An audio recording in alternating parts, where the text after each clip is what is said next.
people joining. I'll keep adding them. Now, no more requests. All have been approved.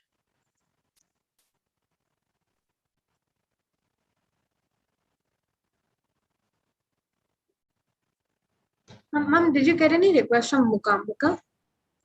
Approval request? No.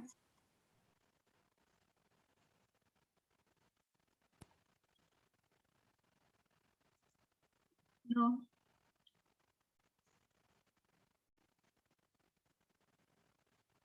Vivan is unable to join, he says. No. She's saying she registered. I don't. Vivana, I think he has been approved yesterday. Otherwise, you can just give him that passcode again. Yeah, I see him. He's been approved. 17 vivan@gmail.com. Yeah. He has to just check his mail. Bhavesh already put a message on it. On the group.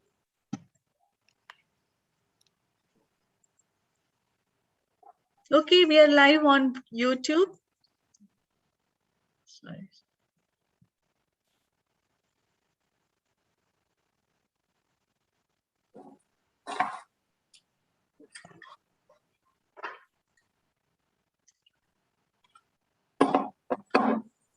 Right. So you all can share this link if anybody wants to log in from YouTube.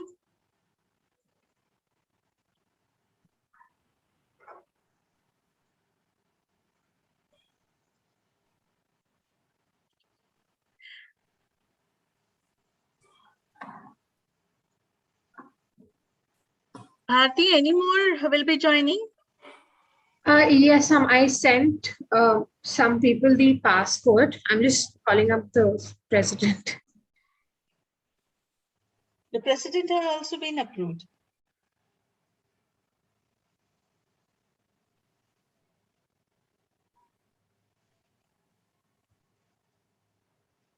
Maybe next time we'll keep some time in hand, Gayatri.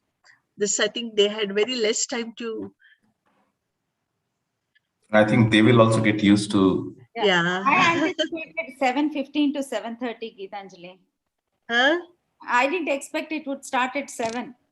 I give already 15 to 30 minutes time because I'm sure these features will happen.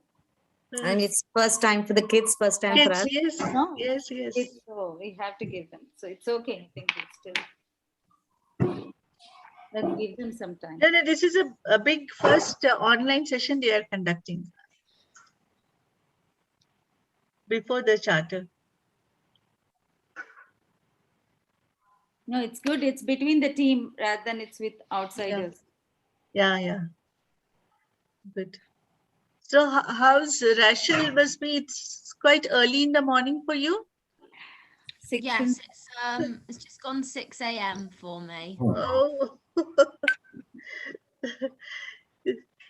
So is this a daily routine for you to get up so early, or is it? No. Definitely not. No, it's still dark outside. I got up at 5 today so that I could prepare, but not normally so early. No. Thank you for like taking time off. Oh, thank you for having me. Thank you for having me. Subir, I have already shared the agenda, so Yeah.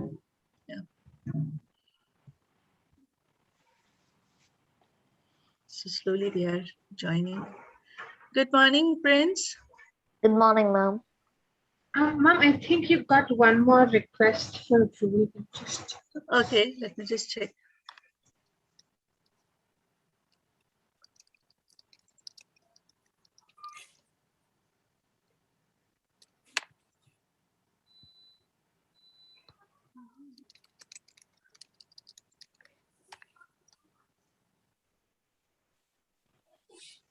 No, for the Zoom, no more. But here I have admitted. Swastin.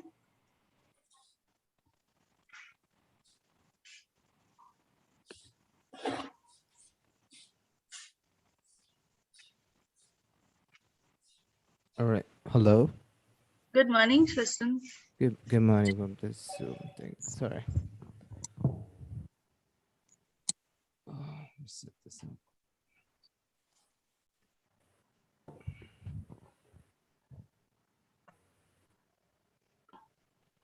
I think we can start, Gayatri. Let's be Yeah, good. Fine. open Yeah. the meeting. Yeah. Yes. Because anyway, it's live, so we'll record it anyway. It'll be on YouTube. Yeah. Available. Yeah. Yes. So you have to start the meeting. Yeah. Okay. Just a second. Mukambika is unable to join. Can you just check with her? Mukambika is unable to join. Can you just check? No, I just checked again. Nobody has. It is not showing any request. Okay, I'll tell her to use logging Yeah. into ID. Okay. Yeah. Ma'am, Yeah. even that is taking her to the registration form apparently. Yeah, The- but she has not clicked, I think, because it should come immediately. It reflects immediately if somebody is. Okay, 1 second. Yeah. Now it has come. Give Now it has come. Yeah. 2 more minutes. Maybe give 2 more minutes. So Yeah. Yeah, that's good. Just check with her. Yeah, we can wait. Yeah. Ma'am, there's one more person called Noona. She registered as well. Okay. Okay.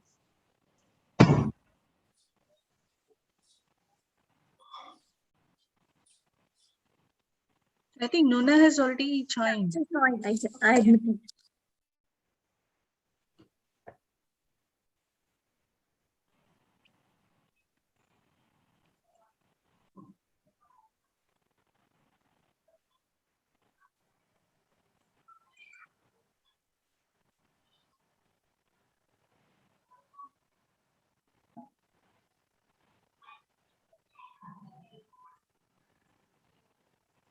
Bharti, can you just check all of them can join, right? Is everyone Yes, in? I'm checking with her. And I'm completely audible, right? Just to hear. Yeah. Yeah. Okay. Thank you.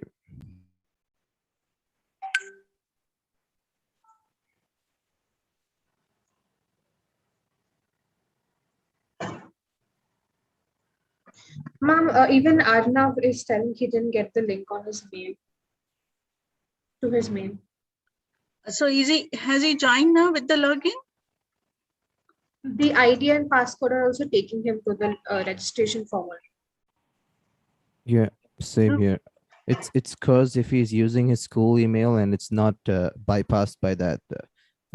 Give him Yeah. the passcode and all, because I'm checking constantly, refreshing.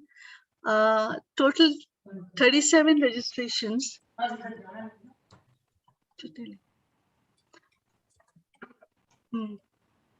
So all has been approved. Huh.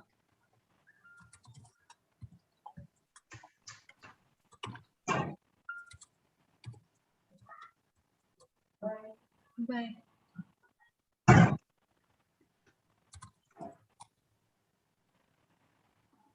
Vivan is unable to join. Host for approval, he says. Is unable to join. No, it's been approved already. Okay, otherwise I'll tell him to join through the YouTube link. No, let him join. I'm sure he can join. Okay. See here, now everybody is coming here. Yeah.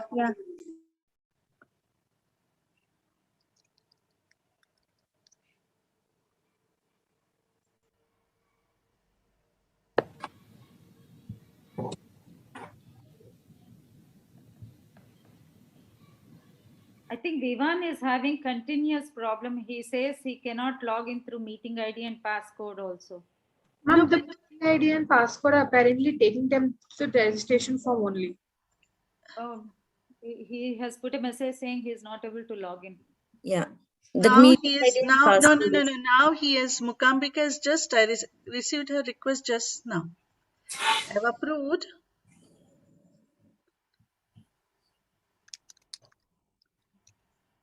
Nikhil, they shouldn't give a school ID, is what you said, right? Yeah, if they give the school ID and if the bypassing of this like from external to internal thing doesn't, if that's still there for them, I guess it's there for Arnav because he joined late or something like that. Yeah. So if there's something like that, then he cannot get through the school mail because I don't know. Yeah, because of that probably. And I think he should probably give his personal mail, but I gave my school email because it was anyway bypassing. Yeah. No, he says even he gave a mail ID which is not school email ID, but still it's not working for No, him. he's been approved actually. I'll just show you all. I think he should check his spam or something like that. Yeah, maybe he has to.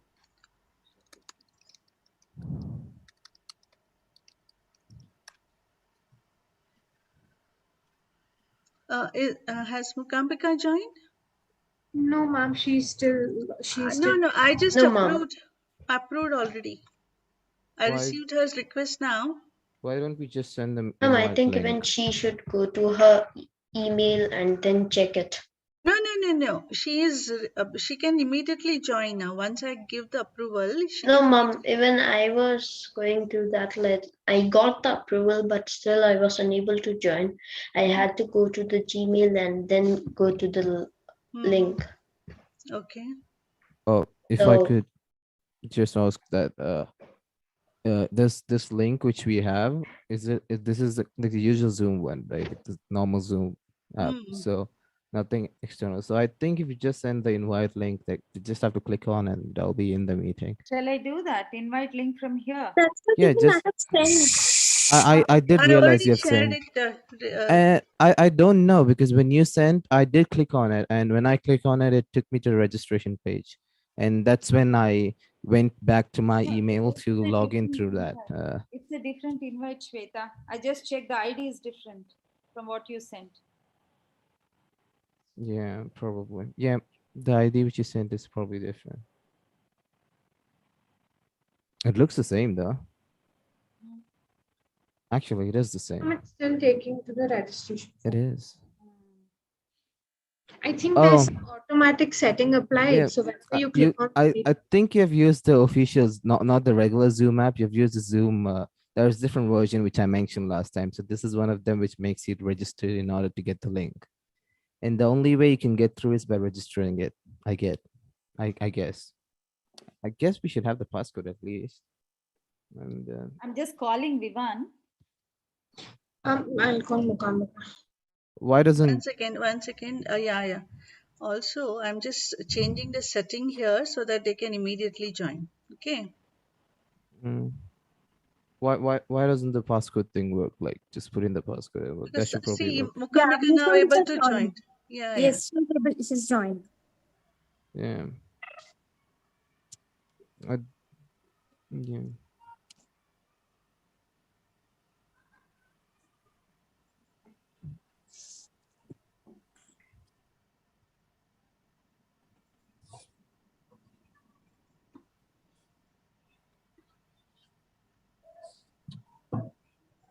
So I hope everyone is joined now. Vivan is yet to join. Okay, now I have made it automatic approval. Okay.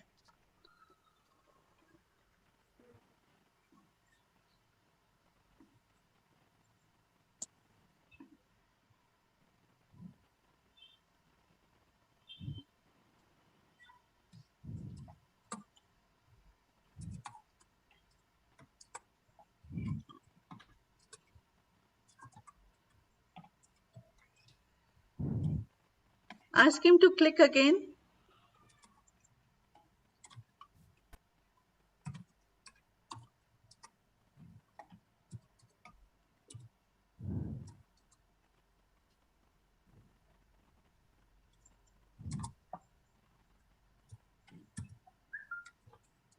I resisted him again. He's trying now.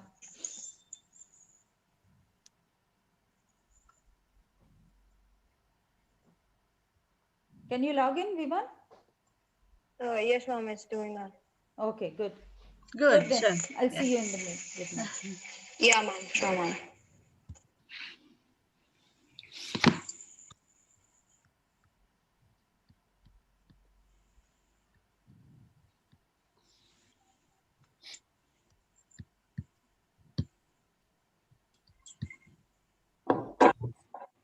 Shall we start now?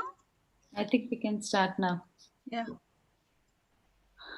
Yes, Subir, please. Yeah, Vivan has come. Yeah. Yes, Vivan is here, yeah. Yeah. Should we give another minute or should we get started?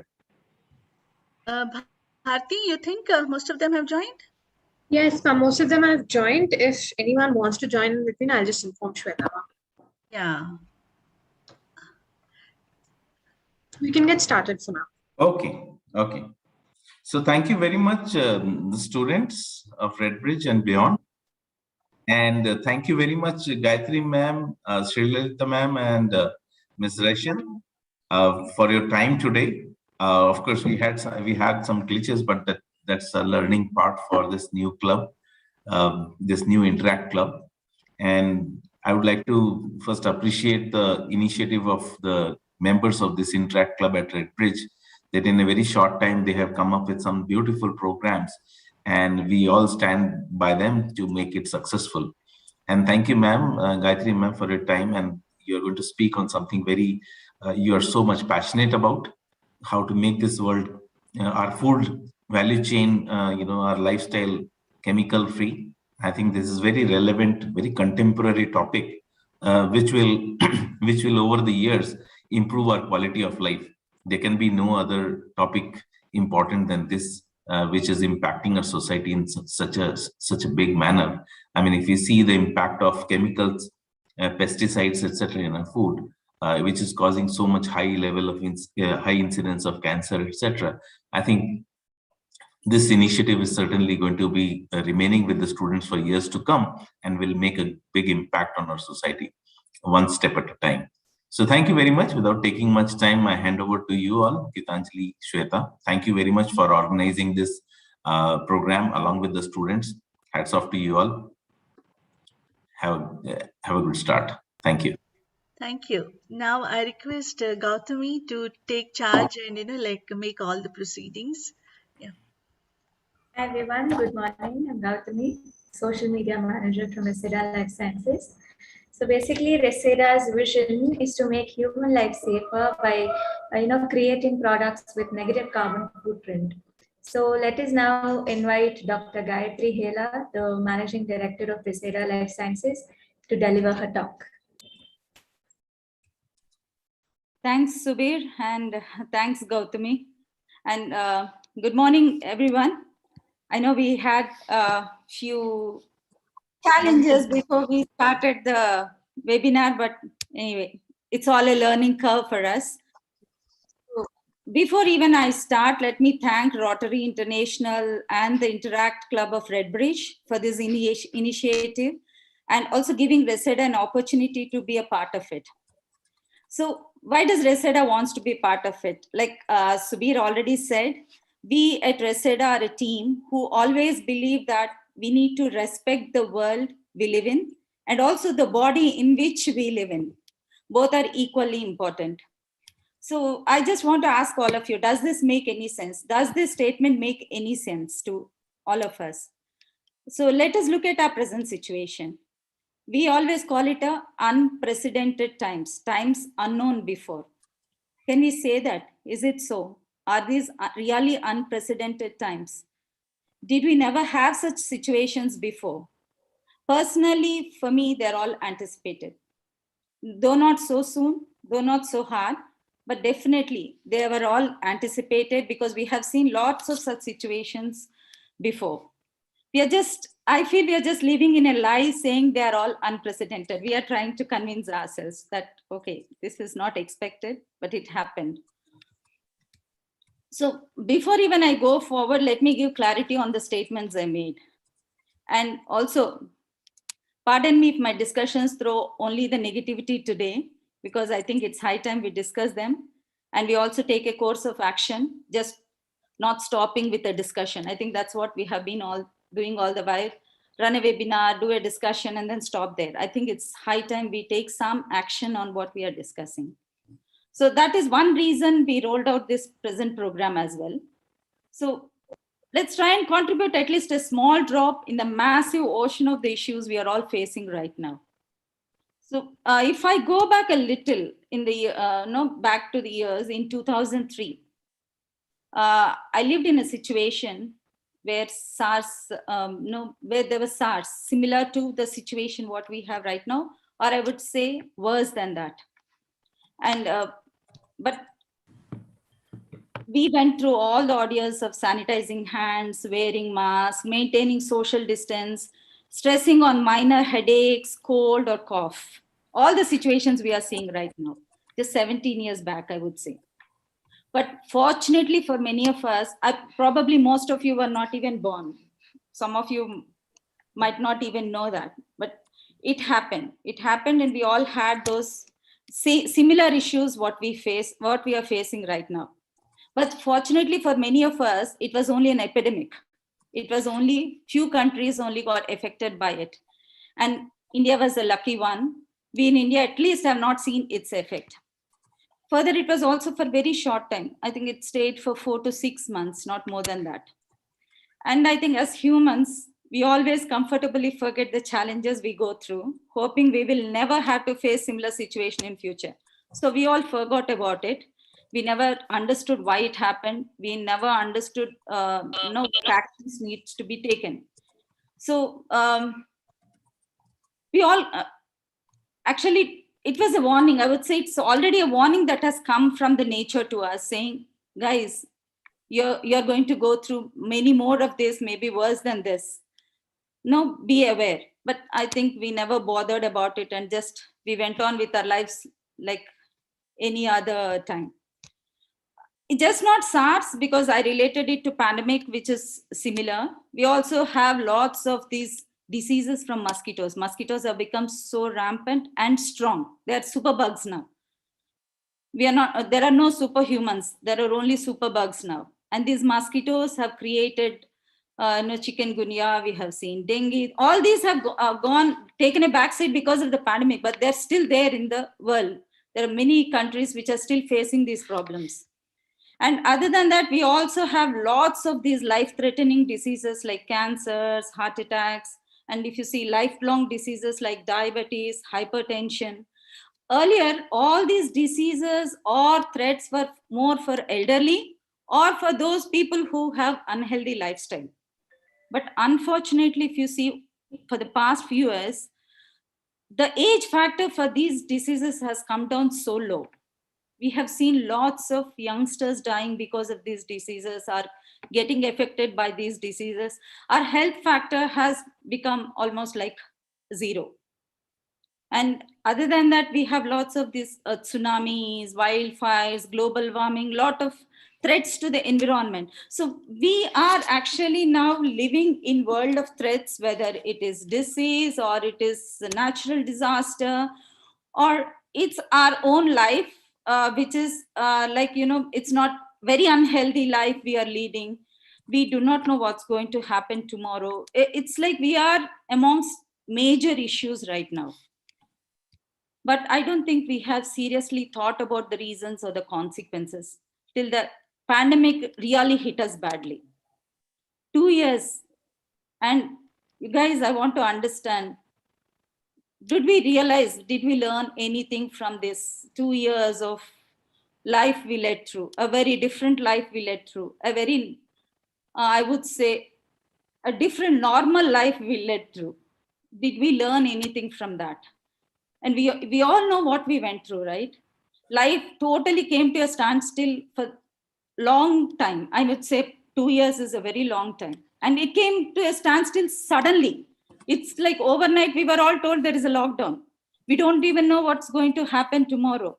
We didn't even understand what is happening around us, right? And many of us lost either our close family members or friends or acquaintances. Everyone's tomorrow went into a total uncertainty. Am I making sense? All of us are now living in very uncertain times, right? We don't even know how.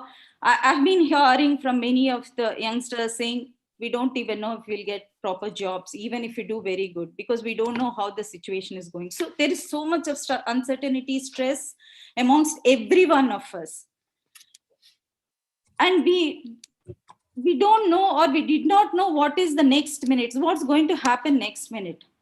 And actually it's being played by a very small organism which we cannot even see. We can't even visualize where it is, how it is. We don't even know how it is, and we do not know when it attacks us or who it attacks. We don't have any idea on that. At least a mosquito you can see and you can run away from it, but you can't run away from the virus right now, which is playing all its I would say it's the which is around us all the time.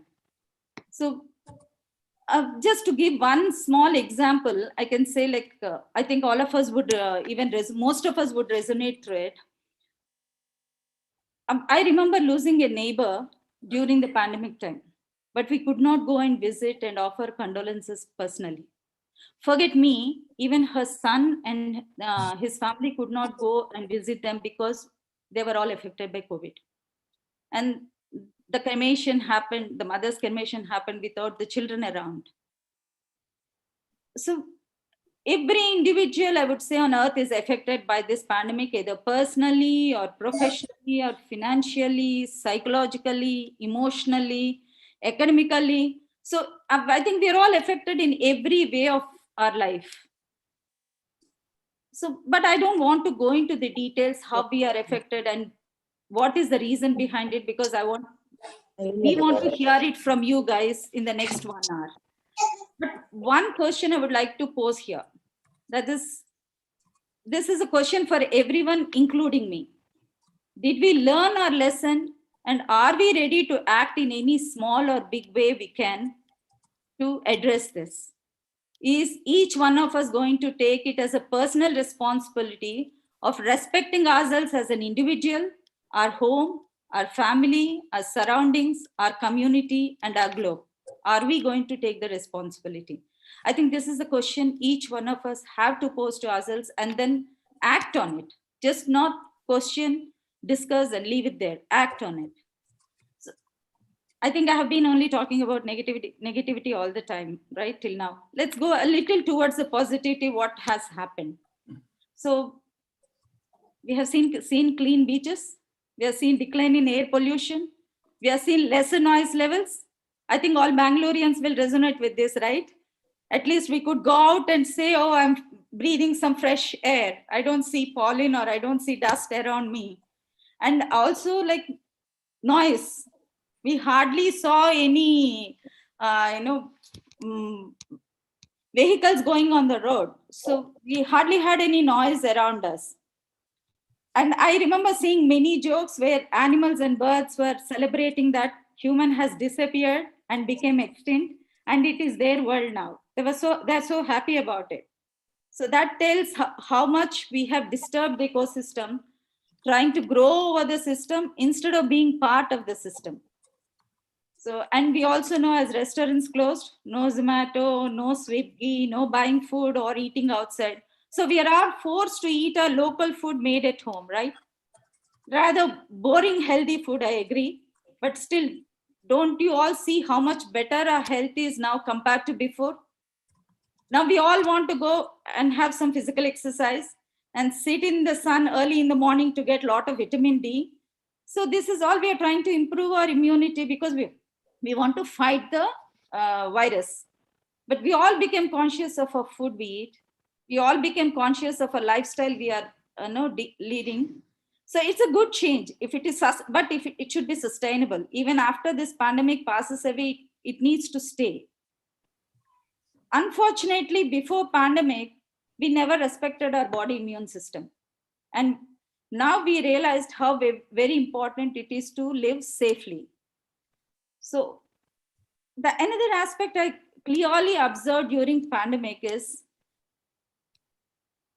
over years, what we have seen is the families have moved into a very nuclear system, and the human connect slowly started disappearing.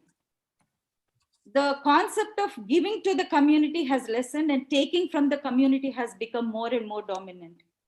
But I feel, thanks to the pandemic, we realized now how important it is to be close to fellow humans. We are all social humans, right? So we need our community around. And we also realized we can live safe and happy only in a community, not in an isolated system. We need each other for us. I still remember in my childhood, we lived in a small town where our next door neighbor would be an akka, and the next street aunt and uncle will be mama and atta. So that's how we were very closely knitted, even if you're not connected by blood. We always shared the food. When somebody makes some nice savories, they used to share with everyone around them. We used to attend all functions in each other's house. I saw the same, and we lost that environment for a long time. Once I moved out of the town, I really missed that environment. But during pandemic, actually, I have seen that environment in our apartment. Each one of us, even though we are not seeing each other in person, we lived together like a family. We shared food, we gave support, we took care of our supporting staff, our mates who lost jobs.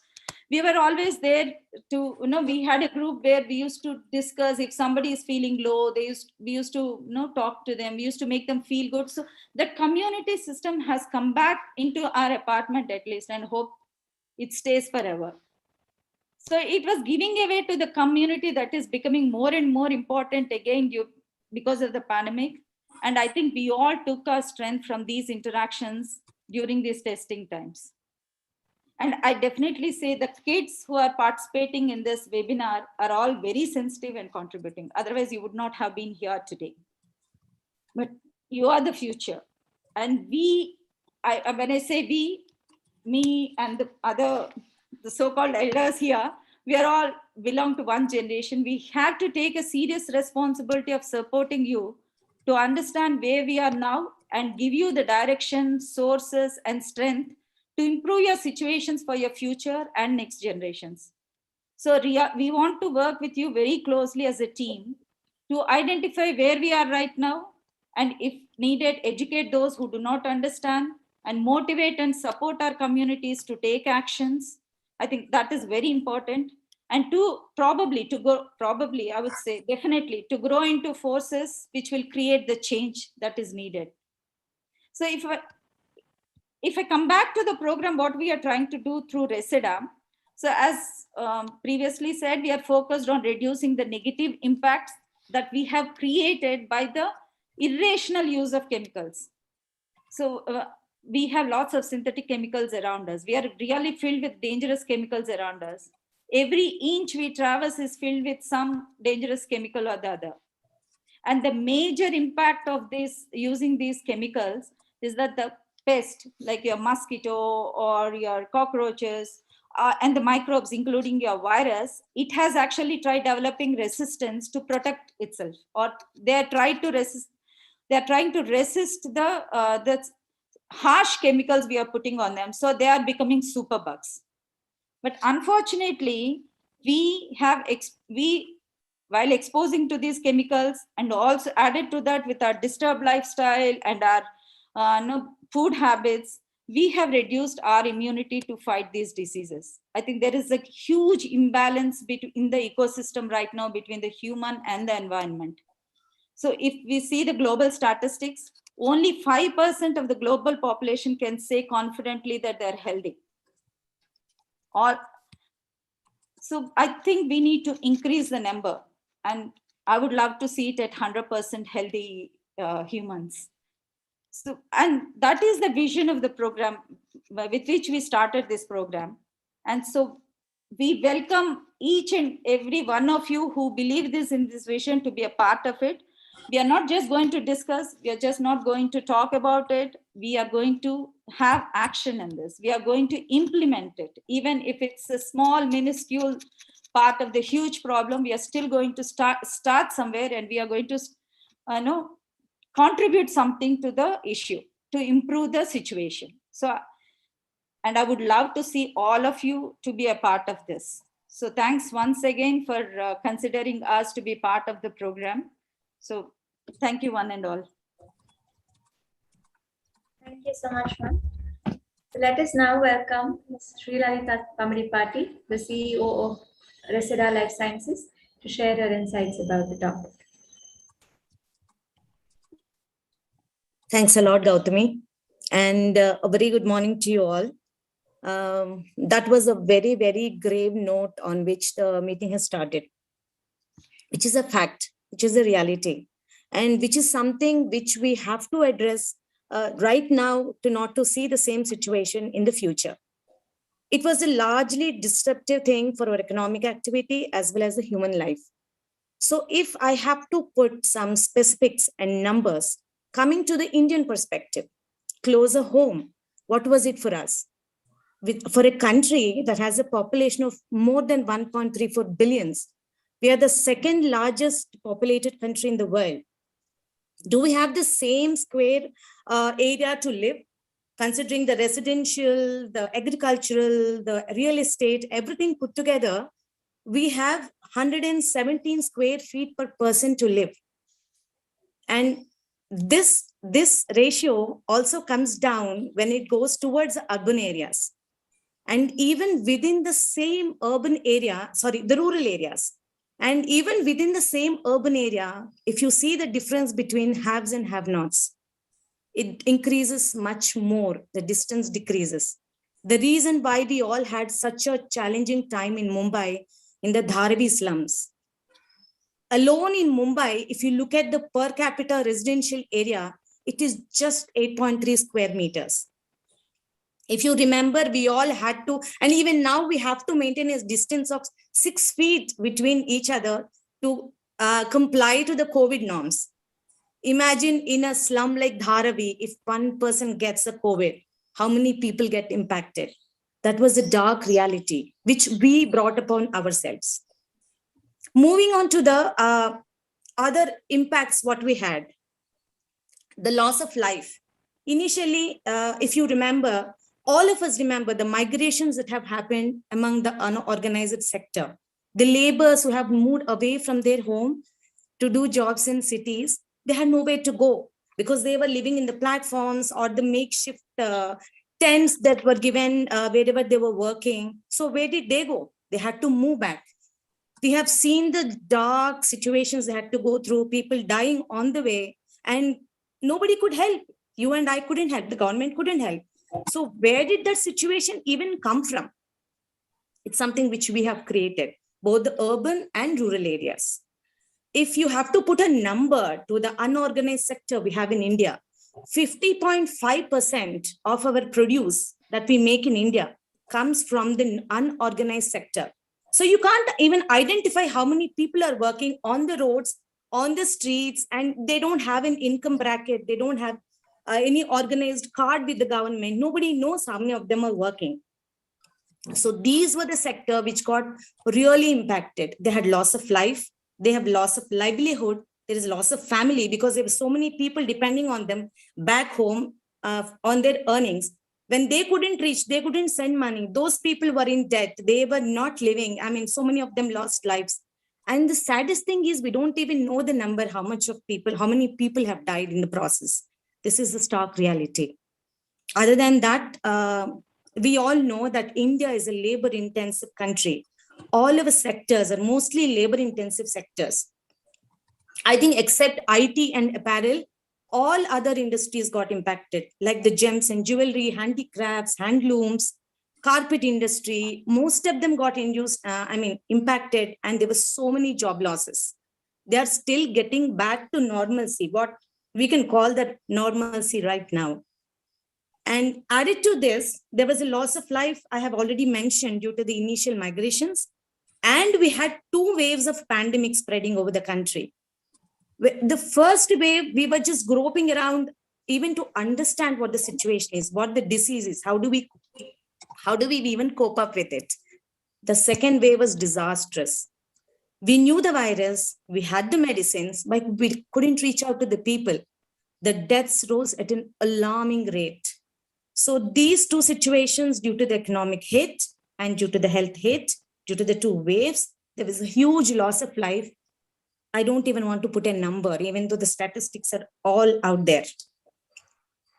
Then, as a country, we are dependent on many countries for our import, whether it is components or whether it is medicine, whether it is food. Only from China, we are dependent 18% for our imports, out of which the major two parts are pharma and electronics. So even to communicate with people, you have to get your parts for the electronics from China, which we had a huge hit. And then even for a medicine like a paracetamol, a fever medicine, we were getting the components from China. We in the urban cities, we didn't see so much of impact, even though we had. Imagine the situation in villages or those remote areas where even the generic medicine is very costly. So the scarcity and pharma, in pharma and electronics really hit the country. All this has contributed to a global depression in global growth. This is the depression in global growth has been there for all the countries. It's not just for India. But nevertheless, we went down the recessionary threshold of the world economy by 2.5%, which is really not something which we can recover immediately. I would want to say, reiterate what Dr. Hela said. Is it all because of the bug that has come out of nowhere, which we don't even know the source of? No, it is because of the way we started living. We started to take things granted, and the type of economy, the type of social structure we built for ourselves. There are so many lessons this little creature has brought into our lives. The immediate effect of that thing, if you can see, yes, we had a temporary improvement in the environmental cleanliness, a temporary reduction in noise pollution. If you look again, now the noise pollution has increased. The number of vehicles, the air traffic, everything has gone back to the normal situation. So there was a temporary environmental cleanliness, a temporary reduction in noise pollution. I would definitely say there is more awareness of alternative medicines. We started looking at Ayurveda, homeopathy to have a better lifestyle and to eat better, to procure better, procure locally, support the local market, improved civic awareness. Now at least we are segregating the biological waste from the green waste or the plastic. I would say that there is a marginal improvement in all these things. But as a race, which always goes back to its old base, are we going to sustain that? Are you going to sustain that as young people? That is a challenge which we have in front of us. That's a question we have to ask ourselves. On that note, thank you. Thank you so much, ma'am. That was wonderful. Let us now welcome Ms. Rachel George, the International Business Head of Reseda Life Sciences, to share her talk. Morning, everyone. As mentioned, my name's Rachel George, and I am the International Business Head of Reseda Group. And my kind of goal in this segment is to highlight that it's not just India, but the whole globe, including my country, England, that's been affected by this. So we're going to discuss some of the positives as well as addressing some of the negatives. So first things first, there was a positive, a greater awareness of the importance of hygiene and green products in general. So, I mean, how frequently do you wash your hands compared to before the pandemic? And I mean, did you even hand sanitize before? Because I know many of us didn't use hand sanitizer. This is a very new thing. Other aspects that are positive from the pandemic is that we are investing in healthier food habits and lifestyle, not just because we know that if you get COVID and you live a healthier lifestyle, that you have a higher chance of kind of recovery, etc. It's also really important in general, just to, you know, keep a healthy body, put healthy things in you, and you will stay healthier. Also, community awareness has vastly improved as a result of coronavirus. Neighbours are helping neighbours. We're taking extra care of the elderly. And I feel that feeling of, you know, united community has stayed and will continue to stay. We've also kind of got a kind of link to my previous point. We're kind of really conscious of the importance of socializing now. We've got a better community system because we know what it's like to not be able to see people. So now that we can, it's great, and we want to keep a hold of that. And previously mentioned by Lalitha, the car and travel pollution, that has reduced, although unfortunately, like previously mentioned, it is creeping back up again. Although predominantly in England, people are tending to stay working from home. It's more of a permanent fixture. So that is still a positive. It isn't going up as high as it was previously. But we've also got the unfortunate negatives as well. We do have the loss of life, and this has affected everybody. Perhaps not directly, but we all know somebody or know of somebody who knows somebody who has contracted coronavirus and hasn't recovered from it. And as a result, we can't even grieve them normally. We can't go to their funerals. We can't grieve with the family. And so it's not just the loss, it's the unable to deal with the loss as well. Also, the economic gap has hugely widened.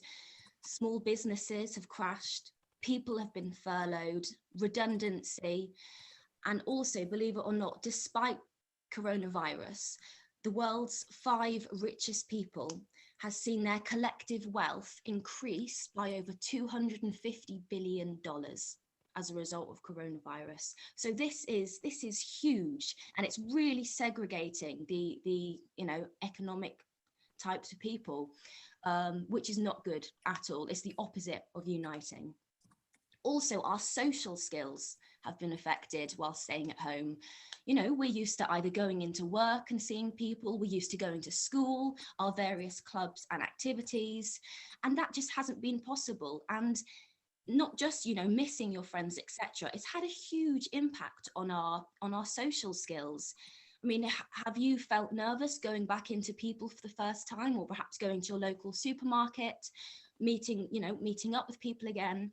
It's quite scary, and it's this feeling of unknown. It's great to see everybody, but there's also the whole COVID lurking in the background. And linked to my other point, there's been a huge loss of jobs. Many people have lost their jobs, their life savings, just to trying to keep their family going. So it's been a really tough time.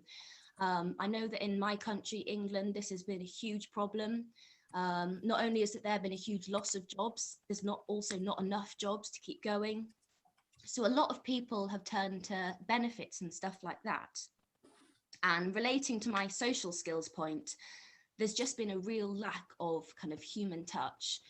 For example, I live in the city of Bristol. It's in the southwest of England, and it's normally pre-COVID a thriving city. It's quite mayhem. But I would go for walks during coronavirus in the center of the city, and I wouldn't meet a single bus, car, person. And it was really eerie.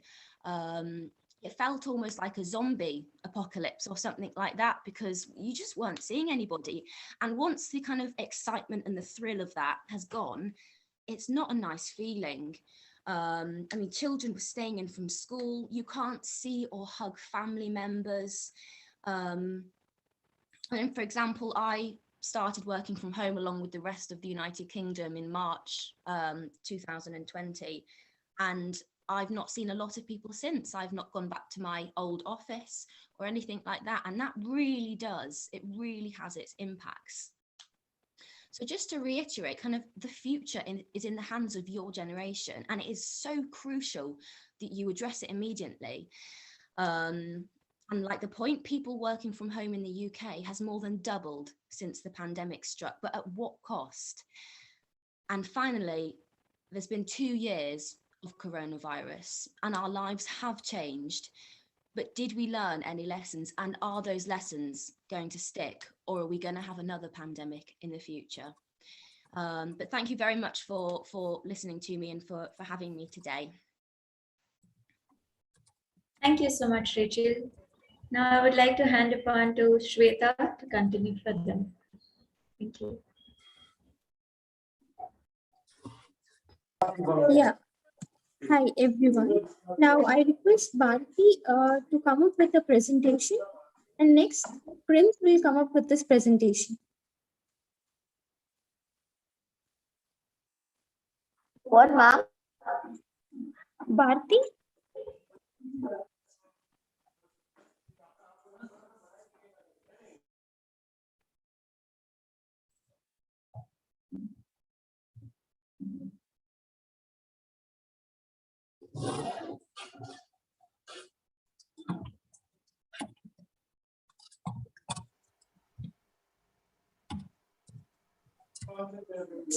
Okay, in the meantime, they'll just, Sweston, I request you to come up with your speech.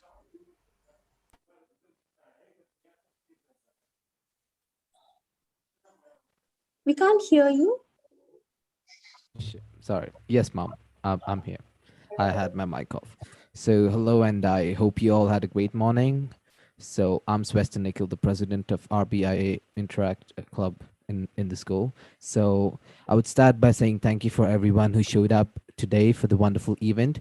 This morning we had great talks by our guests and Dr.P.G. Hela, the president of Reseda Group, and then Miss Sri Lalitha Pamidipati, the CEO of Reseda Group, and followed by Miss Rachel George, the international business head of the Reseda Group. So then now we're gonna have a presentation by our students, and once again thank you for their time, and well, thank you for everyone who has done the staff work and the speech by Gautami ma'am, and I'll end by saying let the change begin. So thank you.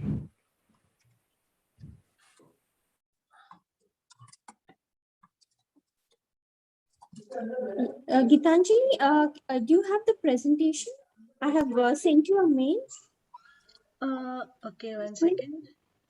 Yeah. Oh, yeah. Okay, 1 second. Let me just. Ma'am, whose presentation is going to go first? Prarati's or ours?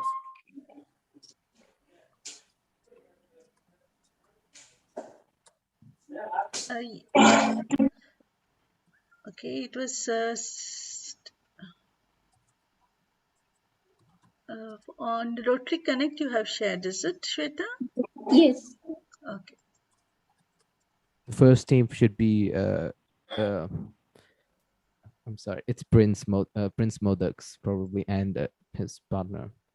Yes. That's a team one. Team two should be Bharati and the other two.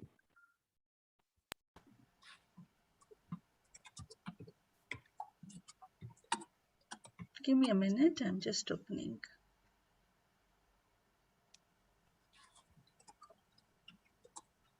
Geeta, Gautami has one presentation with her. Yeah, then was it the same one, Shweta? Yes. Yeah, then Gautami, you can share it. No problem. That's Mukambika's and Bharati's. Oh, okay. Okay. So Okay, I think anyone can go. Yeah, start. Yeah. So, hello everyone. I am Bharti and Mukambika. Good morning, everyone. I'm Mukambika. And today we're going to be emphasizing on the side of mental health during COVID-19, the positive effects, the negative effects, and how people started coping with the pandemic and kind of getting used to the entire situation and isolation and just everything moving virtual. Yeah. Can we move on to the next slide?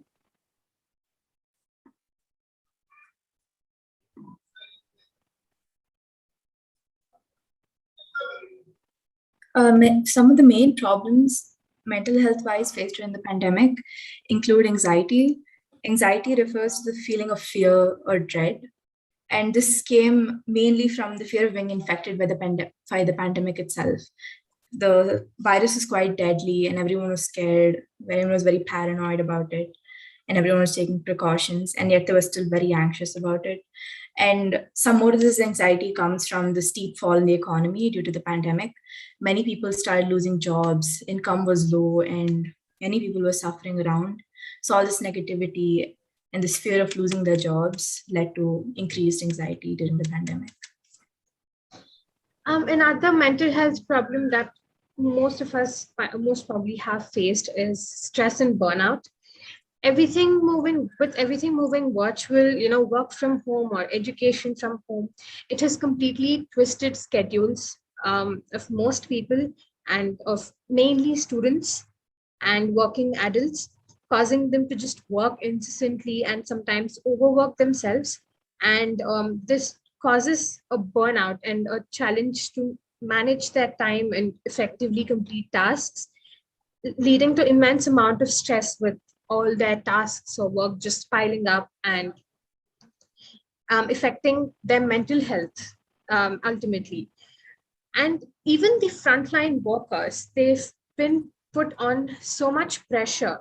They work endlessly 24/7 to, decrease the pandemic and provide immediate life and health support to everyone who's been affected by COVID, or even other diseases which is not COVID but need immediate help. And this they're constantly working with so much stress and pressure of saving lives, which basically affects a lot of their mental health and causes a lot of burnout and stress ultimately. So, yeah. The third problem here is isolation.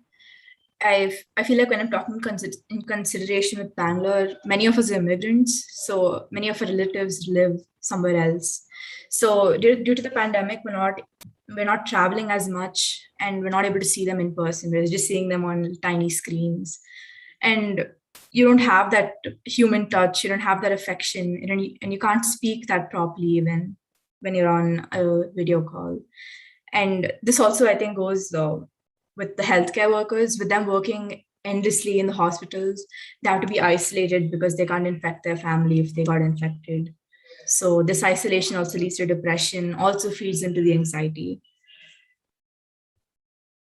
Another and one of the most important things most people have, mental health issue most people have faced is grief and dealing with grief, especially loss of family or friends or neighbors or any even like personalities that inspire you or that you look up to, or any acquaintances. This loss itself affects people's mental health so much and causes so much grief and so much shock, a sudden shock of losing someone. And along with that, as Gayatri ma'am has talked before, not being able to grieve with people who mean so much to you, like their families or your friends. And this again brings us back to the topic of isolation, where someone feels secluded, that they have to grieve alone when they lose a person who's so close to them. And this again causes like issues such as depression, or even reduces hope for a person that things are not going to get better because of the situation or the circumstances that they're dealing with. Another common problem that people have faced during the pandemic is insomnia. And this very much intertwines with stress and burnout. For us, from a student point of view, our screen time increased from, I think, approximately 2 hours per day to 6-7 hours due to school. And as a 10th grader, again, it's all e-textbooks. I have to stare at a screen and study for over 14 hours a day. All this and extra stress again with the jobs and losing loved ones. All this leads to reduced sleep. And the amount of blue light also affects our REM cycles, which led to a lot of insomnia and sleepless nights, which led to more fatigue and more anxiety. We can go to the next slide. With all the negative effects, there were also a lot of positive effects that the pandemic has on people's mental health. Starting with importance of self-care and going for therapy.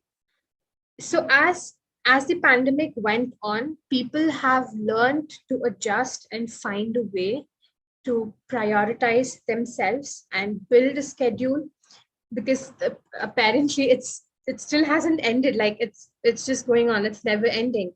And they've started to learn from other people's experiences, attend webinars like this, and learn how to prioritize their mental health, their happiness along with other work. And whether it's in the form of maybe nutrition care or skin care or fitness, or maybe just peacefulness and mindfulness, or discovering their inner creativity or anything like that, they've started to learn how to prioritize, also giving importance to their mental health, and making sure they are doing fine before they continue with work and helping other people through their work. We also got a great deal of privacy due to this pandemic. Again, touching on isolation and being away from people. This also had a positive effect because you really got time to yourself. We really spent time with ourselves this time, and we had also good one-to-one time with our loved ones as well, whom we were isolated with.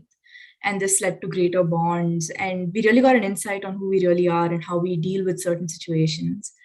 And this was a very positive effect for me, at least. Next, increased clarity, where just having clarity about your life, making everything clear, apart from people being busy or committed or distracted and overwhelmed due to work. They've also learned, including us students, or even I've seen my parents themselves, they've also learned how to get clarity about what makes them happy, keeps them healthy, and they start reflecting on everything that's going on, and make sure they process all the incidents or events that's happening and talk to people about it, make sure they have clarity about it before they move on with other work, and make sure that all the feelings and thoughts are not just accumulated together, overwhelming our minds.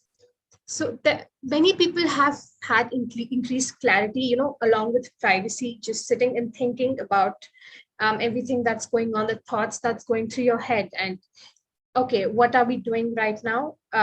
What I hope from, where do I hope for myself to be in the next 3 days? And how can I work on a certain aspect of myself, such as maybe self-care or mental health, that can make things much better for me with everything moving virtual, or an increase in workload. So many people have gotten an increased clarity about what's going on in their lives and how they want to proceed next. One more thing was self-discovery, and I feel this intertwines a lot with the increased clarity as well. We found, like Bharti mentioned, we found things that made us happy, and for me, I got in touch with some of the hobbies that I let go as I started going into the higher grades. I started getting back into music, and I started painting more. I started journaling. And as I started to journal, I saw parts of myself that I couldn't observe when I was socializing and busy. And this really gave me a chance to really look at myself and see how far I've come. So self-discovery is a very major part of the pandemic for all of us, I think. A boost of creativity. As Mukamika was talking about, we all, even myself, I've gotten to discover my inner self, my inner passions. I've started, I was really into designing before. I never got to really dive into that, but since the pandemic has begun, I've just started doing graphic designing and writing more, creative writing, like blogs or poems, and even discovering new talents or hobbies in myself that I never knew I had or never thought I was interested in. And this was also the case with multiple friends of mine, or even my parents themselves. And it also helps people calm down or distract themselves from just working nonstop all day, and focus on something that kind of gives them peace and makes them happy, and at the same time makes them feel productive and not that they're wasting time. So yeah, there's been a boost of creativity in all of us during the pandemic, and we've all explored our interests and hobbies, and experimented with different fields and given each thing a try. So yeah, we can move on to the next slide.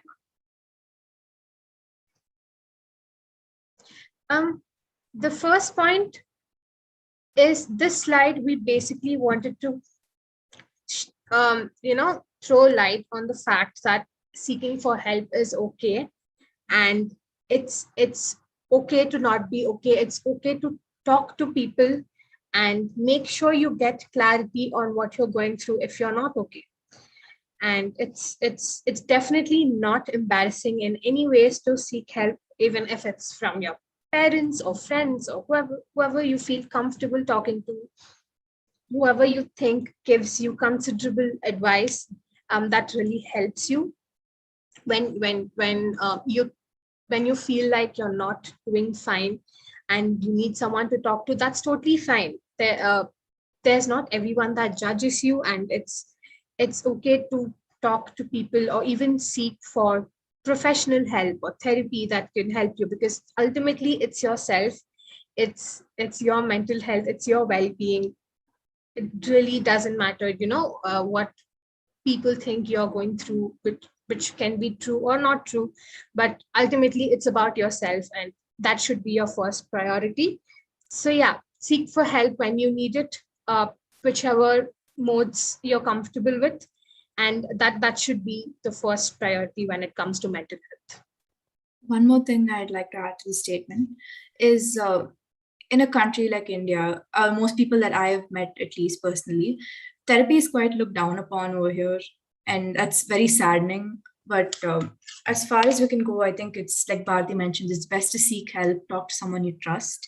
And I think something that we all tend to do, or maybe even other people tend to tell us, is saying other people have bigger problems. And especially in the pandemic, with everything burning down, we tend to kind of put ourselves down, saying, oh, someone else is suffering way more than I'm doing. Why should I be sad? I have a roof above my head. And we're all grateful for that, but it's quite crippling to do that to ourselves. I think we all have our own emotional capabilities and the way we handle things. And I think we have to address our feelings, because we feel things regardless of how someone else is feeling. Yes, ma'am. We can move on to next slide. Okay, thank you. Thank you so much, Bharti. Yeah, I think Mukambika would like to talk about the yes, websites that can help people online. Yes, ma'am. Ma'am, could you just present the screen again if it's possible?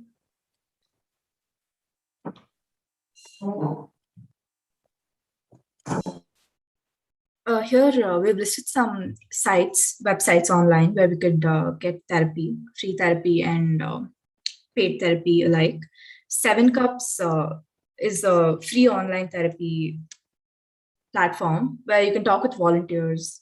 So there are volunteers who come and listen to you, and you can also pay to talk to professional helps. And this is mostly texting. It's not one-to-one video chatting. And I feel like most teenagers will be most comfortable with texting rather than talking to someone.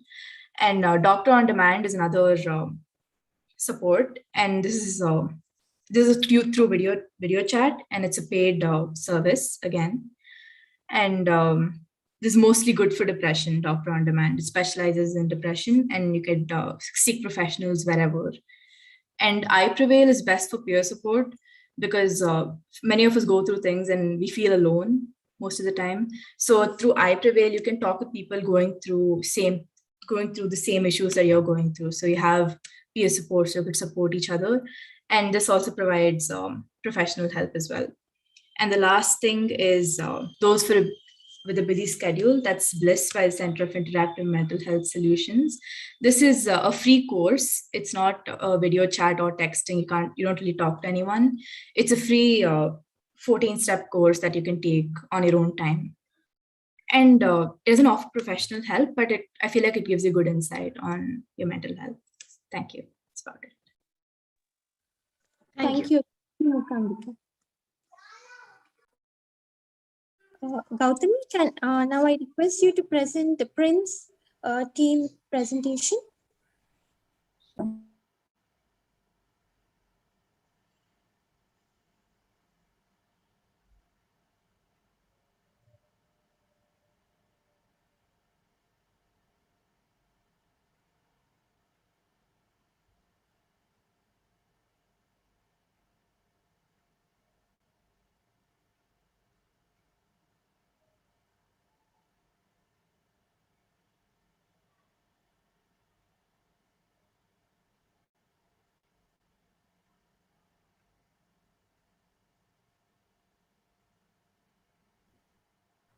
Sorry, just give me a minute.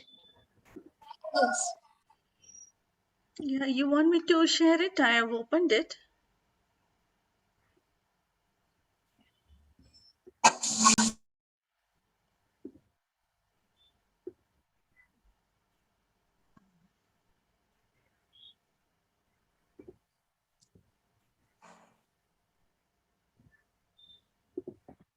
Ma'am, Yes, Prince.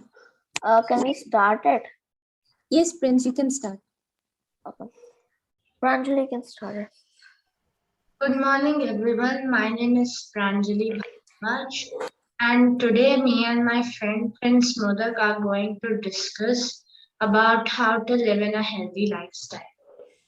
Good morning, everyone. My name is Prince Modak.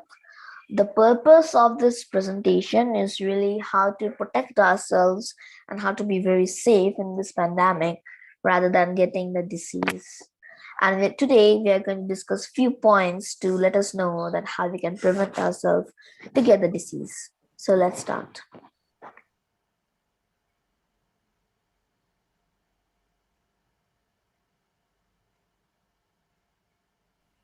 Maintaining a healthy lifestyle.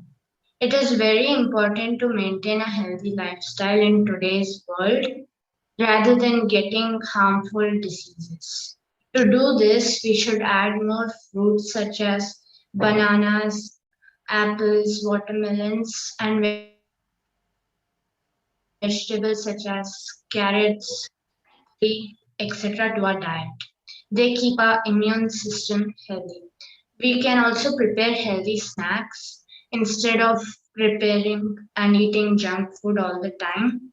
Parents should also teach their children the difference between everyday snacks and occasional snacks so that the children stay healthy. And we should reduce fat, salt, and sugar in our diet because too much of these things can harm us. When eating out, we should always choose baked or grilled food instead of fried and do the same at home.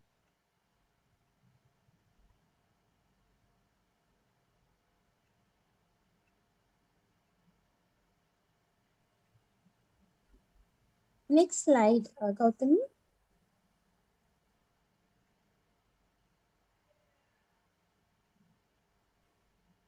Exercises to stay fit and healthy. So we need to do at least 30 minutes of exercises daily to make ourselves healthy, and it's very important. Regular exercises helps us to prevent our many problems and concerns, including stroke, metabolic syndrome, high blood pressure, type 2 diabetes, and depression. As per regular exercise, we can do many types of exercises, like you should walk a lot, then you should you should do jumping, you should do swimming, or even you can do cycling. Regular yoga and asanas in the morning increase the lungs capacity and help a person to be tension free and refreshed from all the tiredness and stress. Yoga and asanas is also a great step to increase your heart level, and it helps quite a lot in making yourself free from disease. Cycling in the morning, skipping, and hanging is very helpful to keep your heart fit enough and stay young. If you are having any diabetic disease such as sugar or heart disease, you shouldn't do these diseases. We should drink at least 4 liters of water to keep ourselves hydrated and do these exercises to keep ourselves fit and healthy. Thank you.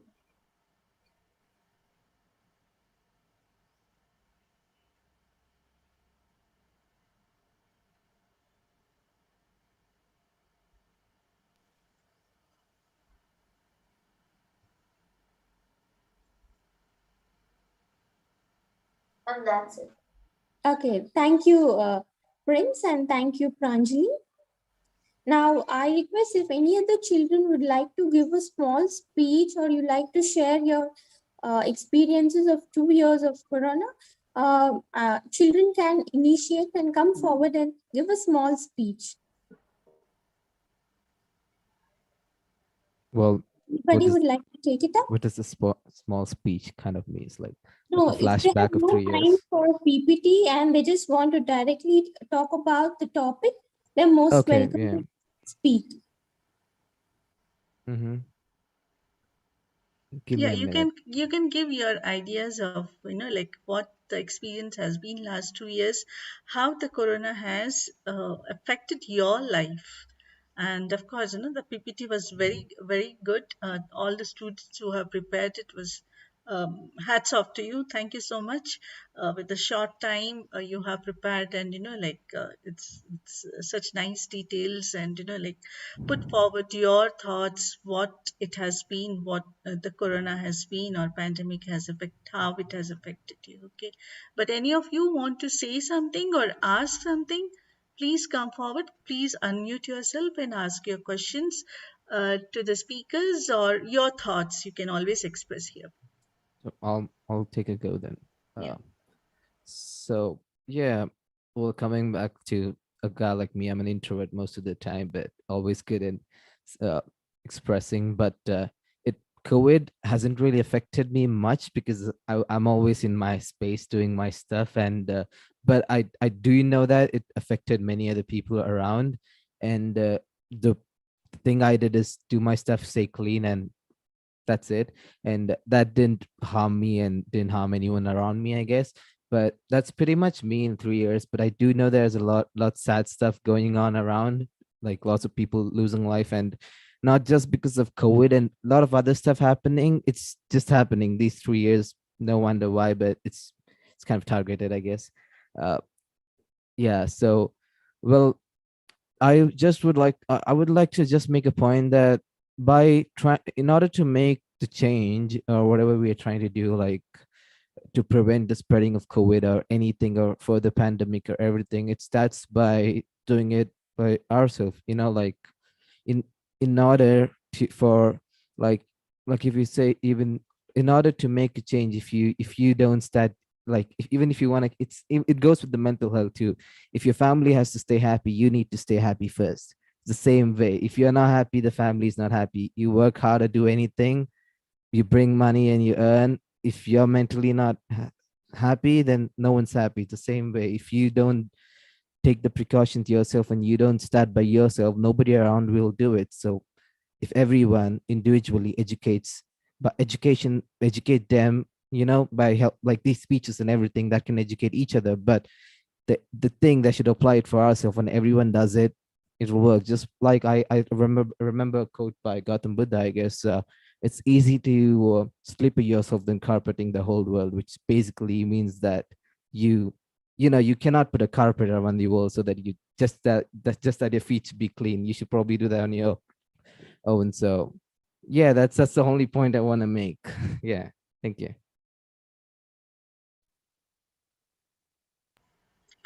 Any of the speaker want to comment on that?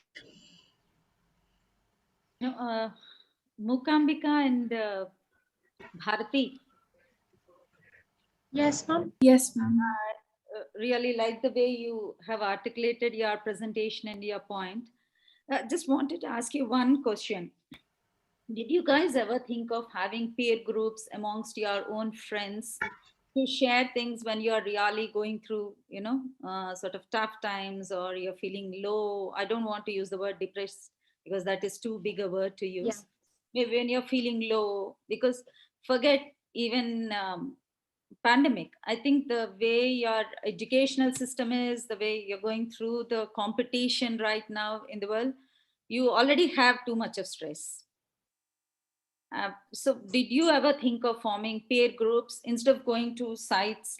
I know there are lots of sites you already identified and where you can go, but I think peer groups will be your immediate I would say supporting factor, where you can just talk to your own friends. You can share with them. Maybe somebody else is also feeling the same, and that would comfort both of you and see like how you can move forward. Ma'am, I feel like we do that. Yeah, we do that. We have our own peer groups where we go and talk, we go and express. It need not be the same group where you talk everything.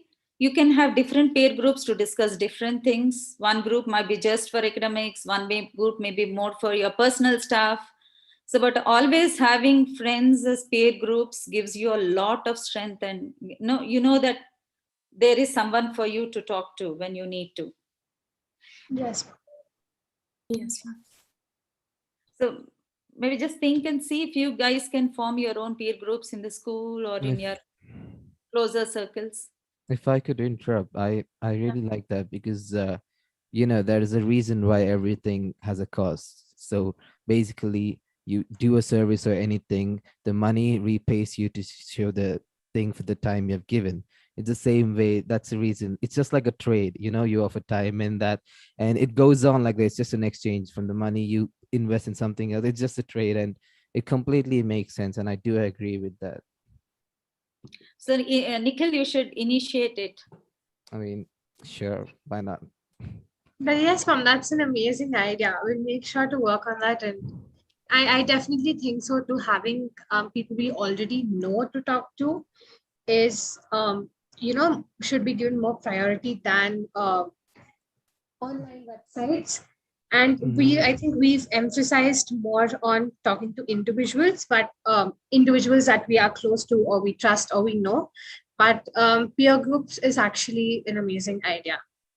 It's not just about just being paid. It's just that everything needs funding, even for elections or even for a school or even for NGOs. Everything needs funding. It's just that the trade, it's not exactly money, it's just the term trade works in for everything. So everything requires funding, and of course when we have the factor of money or something, it's an exchange for time at least. So things should go really well if that's gonna happen. Yeah. And Prince and Pranjali, very cute presentation. I'm happy you have moved away from unhealthy snacks to healthy snacks, and it should continue. And let your I hope they really did, huh? I really hope they did.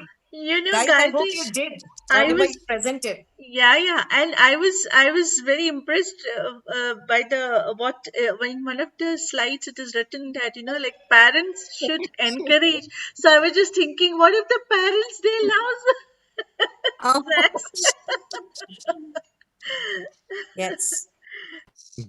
Again about that, we could go with the alternative Welcome, way of ma'am. that Thank too, you. that, Thank you, ma'am. always kind of healthy food keeps you up there and safe. Sometimes overdoing it can kill you and lead you to a lot of health hazards. But again, if you consider the average life of human beings, at least in India it's 70, around there. So everyone around that age, if they live a normal natural life by even having oily food and living a healthy life also, but yeah, everything's balanced will work out if it's not overdone. It's just that stopping it immediately or getting it off there will not change the fact that it will make you live more or make you do more or something. Your work and everything remains the same. It's just that everything should be in a limit, not extreme. No, That's actually, the your limit may increase. Like if you have too much junk food, you may get sugar diabetes, which will decrease your lifetime. Yeah, that's So what I I meant. If think you have it it will too increase. much, I mean, it makes sense if you put 1 cup of spoon in or tablespoon into your coffee instead of like if you put 5 or 3 or 4 a whole packet, then it's pretty sure you're not gonna make it to 70 there. But if we just stop junk food suddenly, like then next day we will have double of that junk No, food. So stopping it's isn't an better to option if you get continue it. like Yeah, reduce stopping. it day by day. Reducing is okay, but stopping is not an option. Like factories that provide that do pollution. The option isn't to stop them and destroy all the factories there, and there is nothing gonna happen anymore. Stopping is never an option. It's just that Like if controlling it. anyone just says us from today you're not gonna have any junk food, like I mean, if he's continuously doing it, then it's addiction. Then he has a problem. Yeah, I think it's important to keep a balanced diet. So obviously stay healthy where you can, but you are allowed a little treat every now and then. Yes. Yeah, that's true. That's true. Yeah, we have one of the ex-student of Redbridge. Avantika, you want to say something? Okay, sure. So I think I kind of agree with the points that they were told about, especially what Swetson told about stopping isn't actually the only solution. And if I have to look at it from a, how do you say, an economics perspective, I think yes, reducing is surely a good method, but stopping wouldn't only have an impact on us because our bodies are after a point of time when you're having junk foods constantly, your body is also a little bit having a habit of it.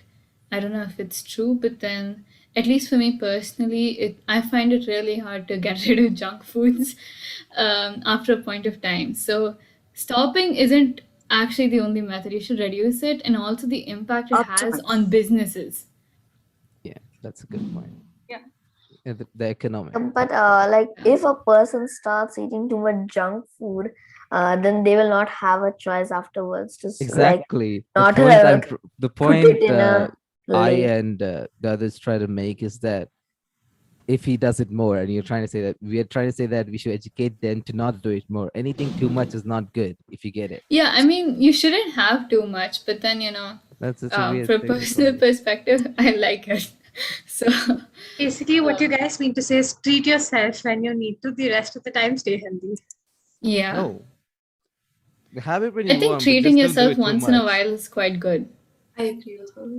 Yeah, like if you have continuously junk food, you will be bored. So you need to have a quite good. It makes sense over there. It's so nice to see you guys having a conversation with yourself on junk food, That's something which is so good to see. I don't even know why we call it junk. It's so tasty and nice. I It's know, not- right? Exactly.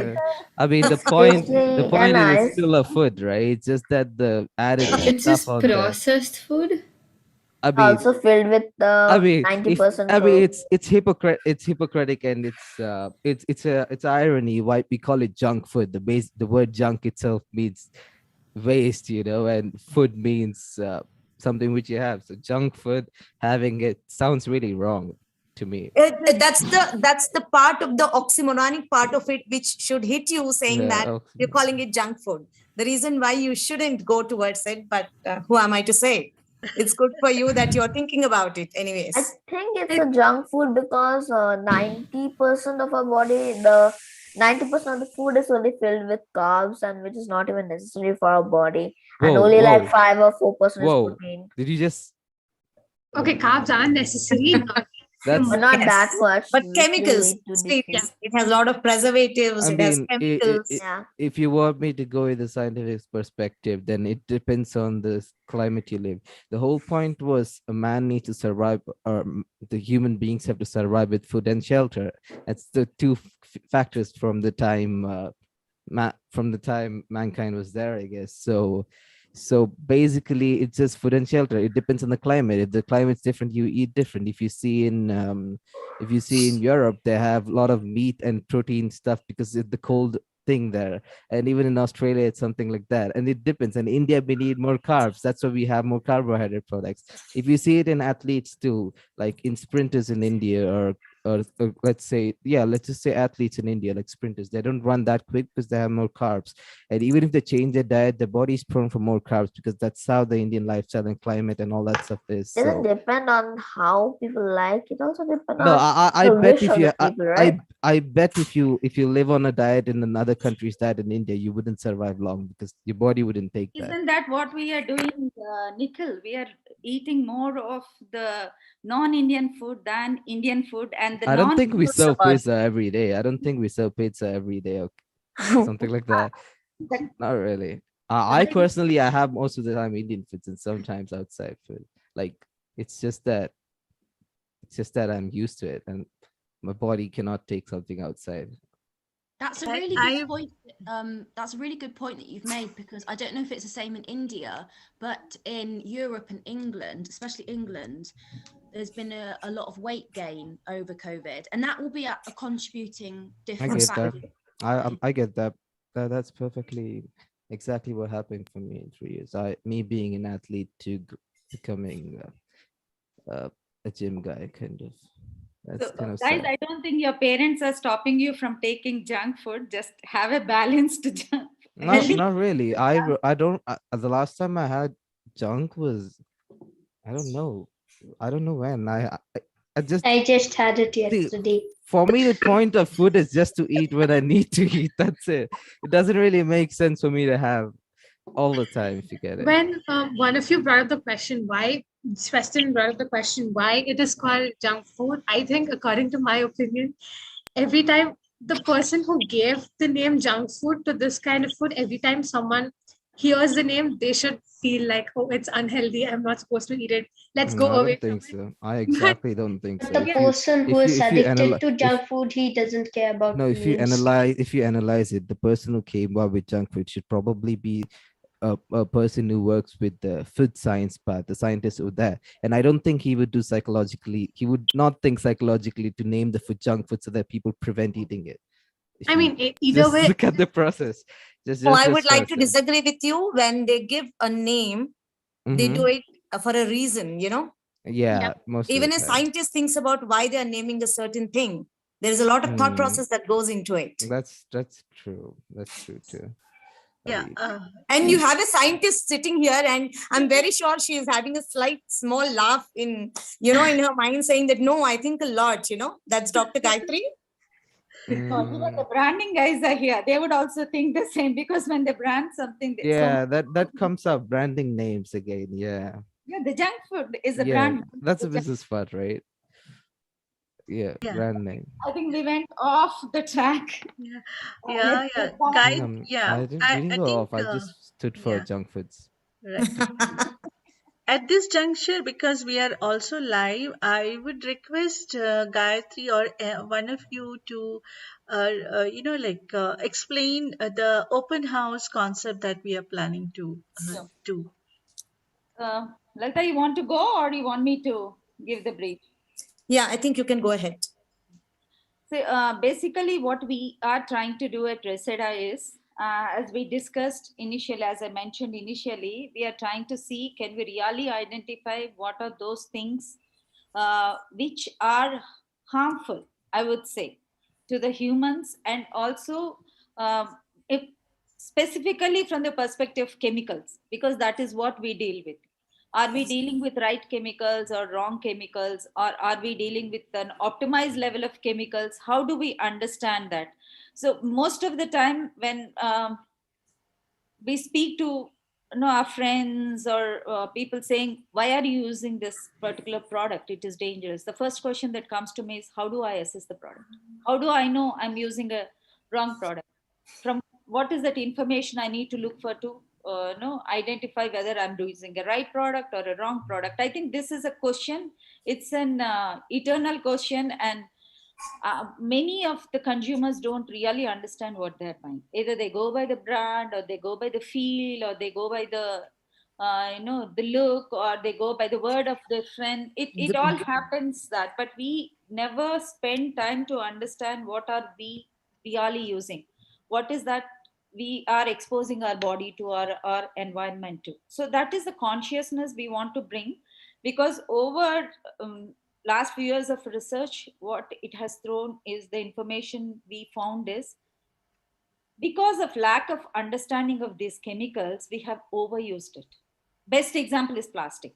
When plastic came, see, a scientist would have invented plastic with a certain application, with a certain specific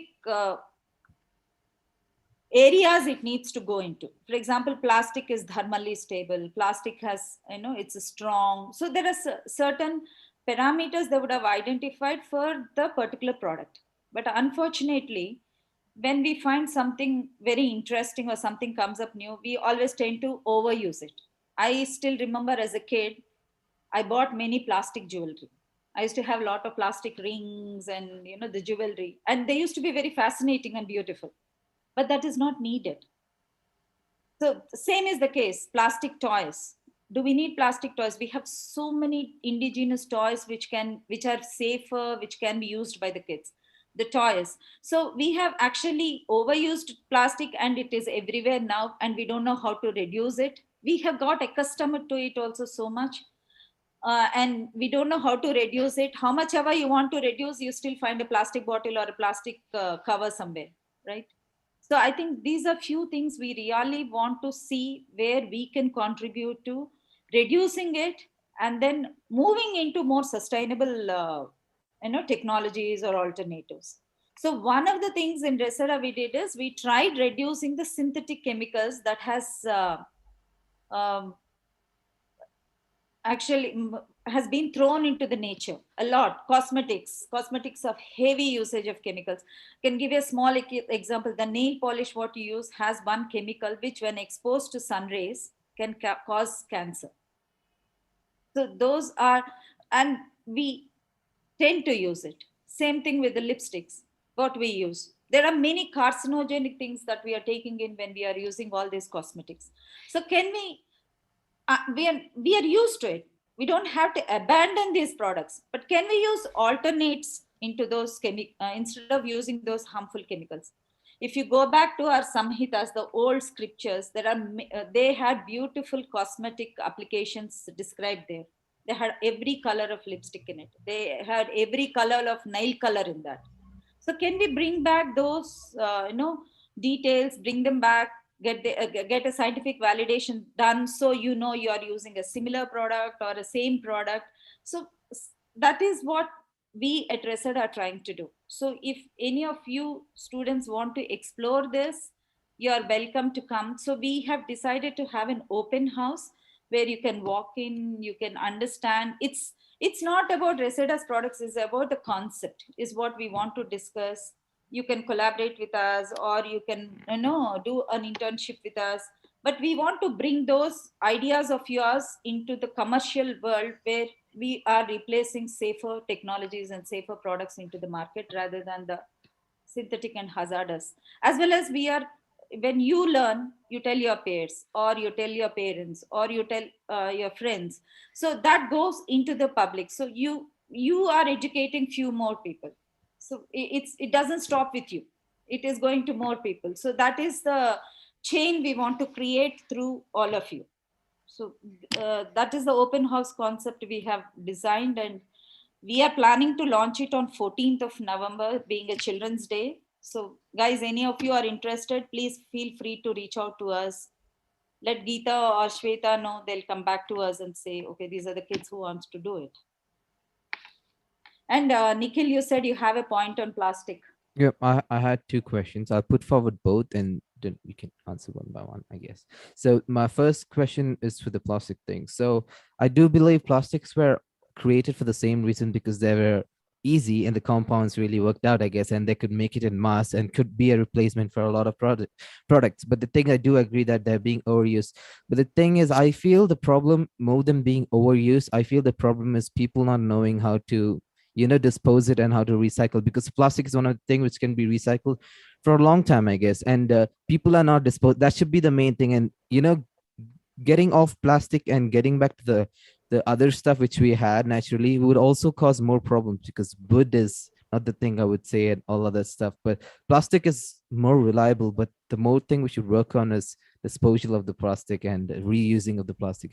If that's the first question. And the second, should I say the second question, or do you answer that? Can we answer this and move on to the second one?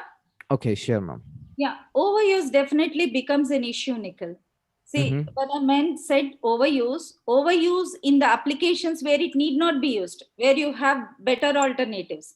I'm not saying when there is, we don't have to replace a laptop with where we need plastic. Yeah, when there's a better option, we need to do that. Yes. Overuse has to be reduced, so that when we recycle or when we move to into the waste management of it, we have lesser bulk to deal with. Now we have piles of plastic to deal with. How do we handle that? It's everywhere. Yeah. The bottles need not be plastic. The bottles, there are other materials which can be used for plastic. You don't have to carry bags. Yes. You don't have, and bamboo is a very good material which also with handles temperatures and other but the thing is, it comes with time, right? Like bamboo, I think bamboo takes a lot of time to grow out and everything. But I think plastic is instant, but that's the whole thing. Because of the time factor, I guess people are doing it. No, it's not the question of just time factor. Yes, time factor matters in certain things. Time factor, we had glasses even before plastic was invented, True. right? Yeah. Yeah. Why can't we continue with that? You don't Yeah. need a replacement for it. But Carry bags. Sorry? Carry bags. You can always take a bag from home, the what we use it to do. Yeah. We always used to carry a cloth bag whenever we went shopping. We never asked the shopkeeper to give us a carry bag. Why? We don't need it there. And the classic example I gave, why do I need to wear plastic jewelry when I have gold, silver, and other jewelry? I guess, yeah, that's perfect, Mom. I guess about that jewelry thing, I just want to say that I guess it was made an alternative because the other jewelries are pretty costly for that, and common men usually don't get to wear Cheaper it. alternatives to nickel. It's not that only gold and silver, there are many. So I'm just saying. Yeah, I mean, yeah, basically. But when you do it in bulk, I do get the concept of plastic, and I'm against it, and like against it in a way that the way you should control and dispose and reuse it and make a better thing rather than completely getting it for, because I just feel that I'll follow on with this in the next question. And this is just a curious question, because we were talking about going back to the old things which we had in our scriptures and everything, and coming back to now and using the products now and replacing with them. But it's just a question that why we going back, because I think we move forward so that we develop and grow. That's the main reason we went forward. Hopping back would not be. We moved forward in a very negative way. So we develop products only from the scriptures, and all of them have a validation that is done as per the present requirement. Yeah, that's perfect. There is people are adapting to it. People are Yeah. What we are saying is we are not going back. We are going back to our good habits. We are going back to our positive things. See, we have moved forward, actually trying to overgrow the nature.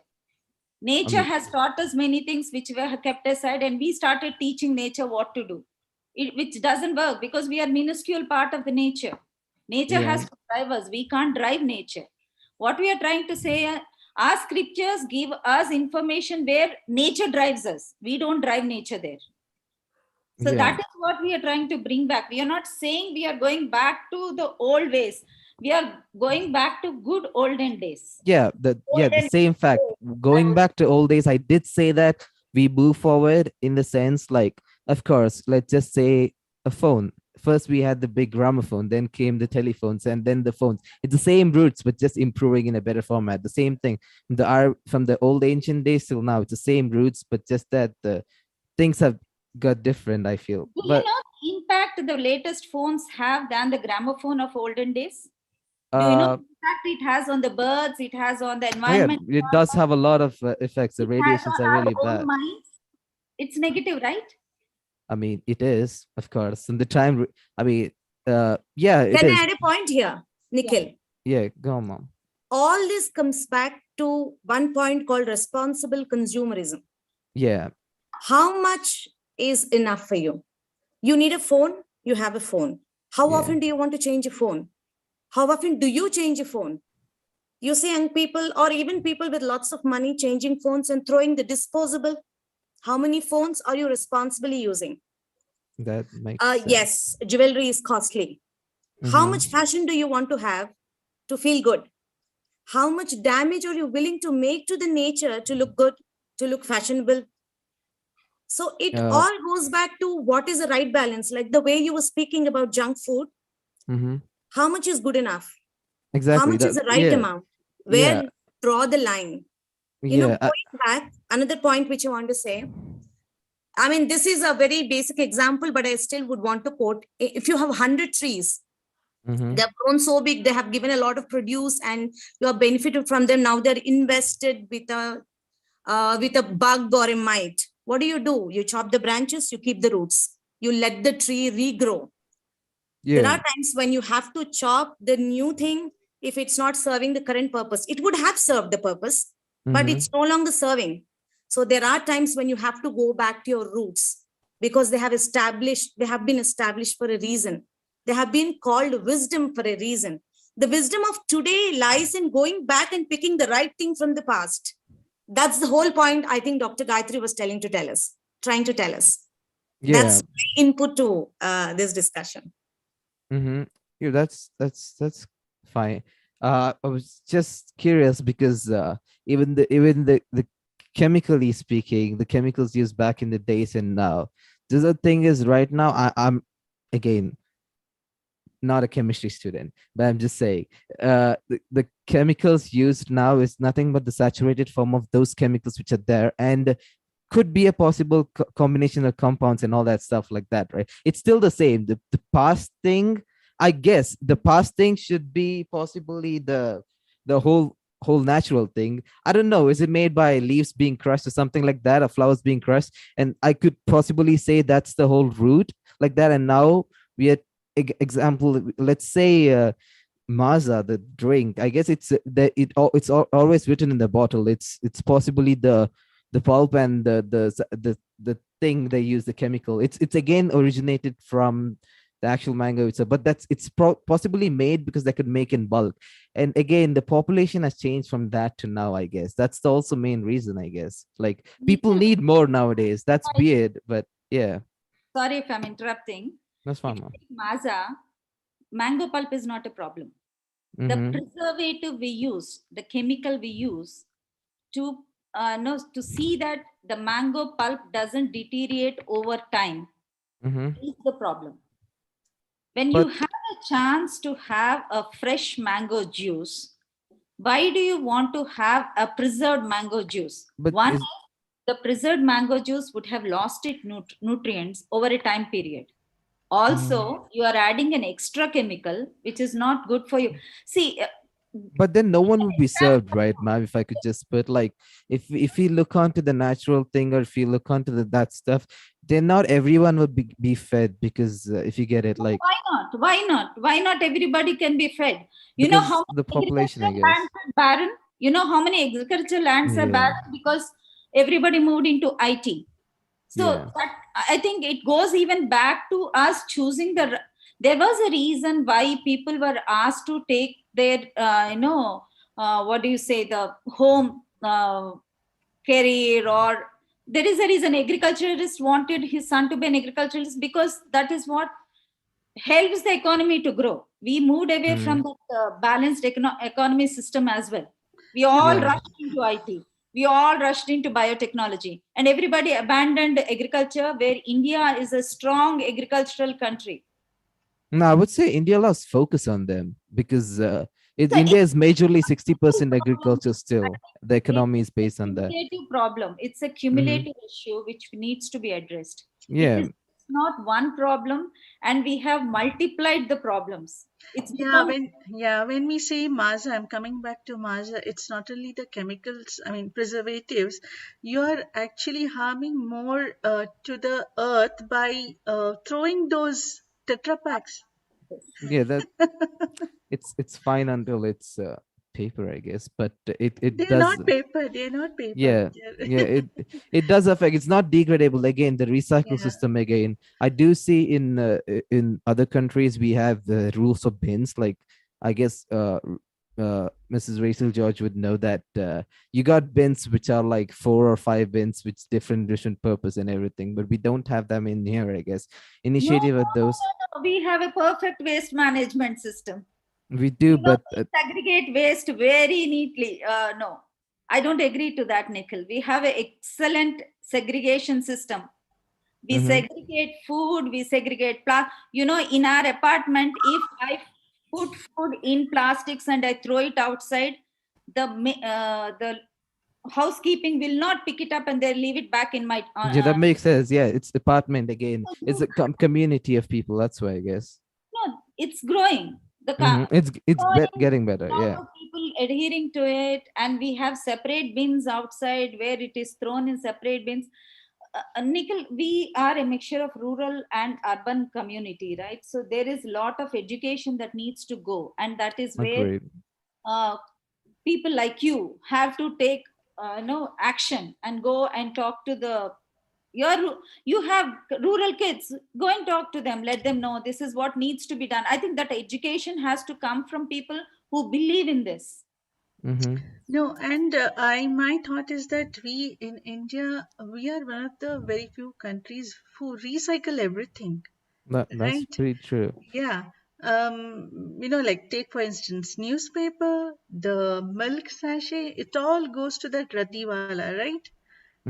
Only, but the thing is, Maybe we uh, have not yeah, systemized it. yeah, Maybe we have we have not not. systemized it, and Yeah. probably the main thing we have not done is we are using what we need. So let's just say that again, when you addressed that we recycled it, but when we recycle it, it has a gain out of it. That's why we're using it, so that it helps us with something. But the things which doesn't help us, let's say, I don't know, if plastic people don't want to use, you just throw it off. If it does, it's just we're not. It's just like the food chain, I guess. It's all a circle, but the circle's not happening with plastics, I guess. Yeah, we need a lot of policy How change. much of us educate the other person? When we see that, if I see somebody throwing a plastic bag or something, do I really go and educate the person saying this is not good? Are we insisting the person to do it right?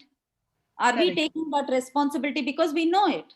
Maybe the other person doesn't know it. Are we taking the responsibility? That's I think that that's the action whole point of right education. now, then we discuss more and more on this. I think we need to get into action. At least let's start True. doing the small things. When we see somebody doing it, educate them. It can be a small kid. The kid may not know. A 4-year kid would have thrown it. He may not know. He or she may not know. Go and tell them. Make them understand. I'm sure the kids would quickly pick up things. Right? Yeah, So I think this action is, yeah, Rachel, you're saying something.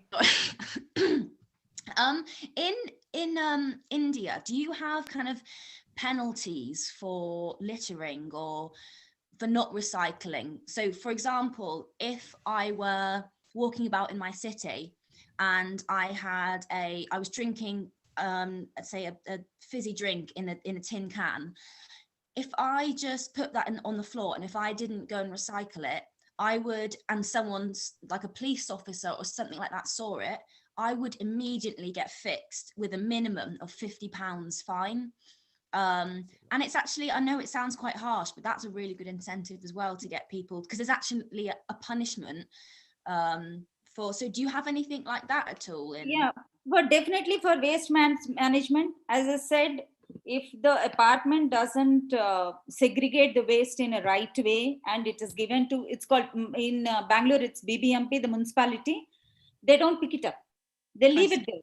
So you will be piled up with the waste. You don't know how to, so the apartment management insist on the, Isn't that a drawback, Mom? But isn't that a drawback because we as a good citizen, as a responsible citizen, we are taking the responsibility rather than the elected leaders to do it. That's what I'm trying to say. That's what is the awareness we need to create. That's what the awareness we need. Yes, as an individual, as a citizen of India, we are responsible for it. But let's introspect. How much we ourselves really take it seriously. For a small thing, there is a rule on the road that you should not pass through a certain area. How many of us knowingly pass through that area? Knowingly break the rule. So I think, yes, definitely it is needed for us to realize that. But you saw somebody passing through that area. Would you stop him? I mean, there should be a reason why it should be a threat going there. So no, need not. Many times it need not be a threat. They just want to not take an easier route. But did you stop them? Oh, are you talking like that, like a illegal route or something? I was confused because I didn't know what do you mean by it's a legal route. Suppose it's a no entry area and I entered with my vehicle. We would probably like most of them. We can say possibly if someone come across, we can tell them not to go, but I cannot pull off his bike or take off his petrol off or something. Why I cannot not do that. I Why mean, not? Why not? It again goes against humanity and the right.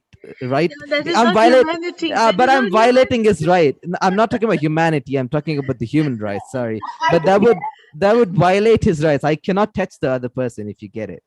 Like, I Okay, cannot do that. That's too this, far. I yeah. mean, if he's falling in his pit, he should fall. Then, I mean, if he falls in, then we should fine him for whatever he did. That's it. Right, Nikhil, right. no, I do that.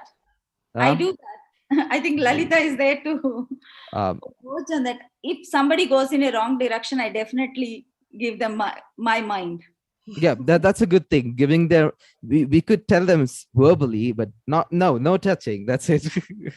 I wouldn't go till there. Yeah, this healthy discussion will go on, I'm sure. I would like, yeah, wonderful having you all. I would request Subir to, like share any thoughts if he has. So this is a very beautiful conversation here.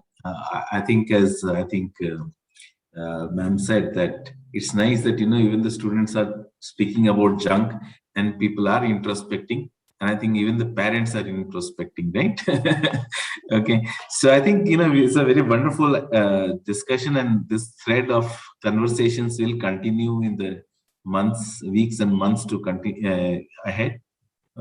I believe that maybe I think you would want to bring this conversation to a close today, because I think everyone would have their meetings and discussion and classes also planned in the day. So I end my thoughts here for the moment. Yes. Thank you, Subir. Now I request Bharti to say a vote of thanks. Yeah, sure, ma'am. I'd like to thank the entire Reseda group and Gayatri ma'am and Sri Lalitha ma'am and Gautami ma'am and of course Rachel ma'am for being here and giving us such insightful information that's really useful, and it was super educative. So thank you so much for willing to partner with us, Rotary E-Connect and Interact Club of Redbridge to make this happen at such a short notice. And all of our members, I'm sure they thoroughly enjoyed it, and the discussions at the end were really fun, and they were super educative and informative. And many of us weren't aware of a lot of things that were talked about today, especially some of the points, and we've gotten to learn so much information and gain so much knowledge on how to be healthy, how to be safe during COVID, about mental health, about just being hygienic in general, and of course the use of plastic and junk food and a lot of topics. And I'm sure many such events will be happening in the very near future, and we will have a lot of such amazing discussions as well. And I'd like to also thank all of our members for joining in and contributing your ideas, your thoughts, and even listening and signing up. I mean, you signing up means a lot to us, because you're willing to learn and make a change through the knowledge. It's just so inspiring, and this will move on to other members, your classmates, your friends. So this is the start of a great change. So yes, thank you so much everyone for joining us, and we will end this webinar right now. Amazing discussions took place, and I look forward to more such events very soon. Thank you. Thank you so much. Yeah, thank you, Bharti, and thanks so much to Shweta. Actually, she's Yes. the one who is, the back end coordinating everything. Thank you. Special thanks to Shweta for driving this club. Yes, and thank you, Gayatri. Thank you, Rachel. Thank you, Gautami, Lalita, and hope our open house discussion will go on, and probably few of the kids definitely make it on the children's day. Sure. Definitely. Yeah, thank you so much. Thank you, everyone. Thank you. Bye. Thank you, everyone.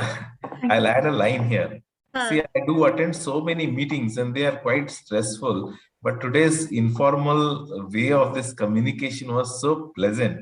I felt that I'm sitting in a room, all sitting around, it didn't look to be, I just realized 2 hours have passed, but it was such a, free-flowing conversation. I wish, we take up more topics and have these conversations come in.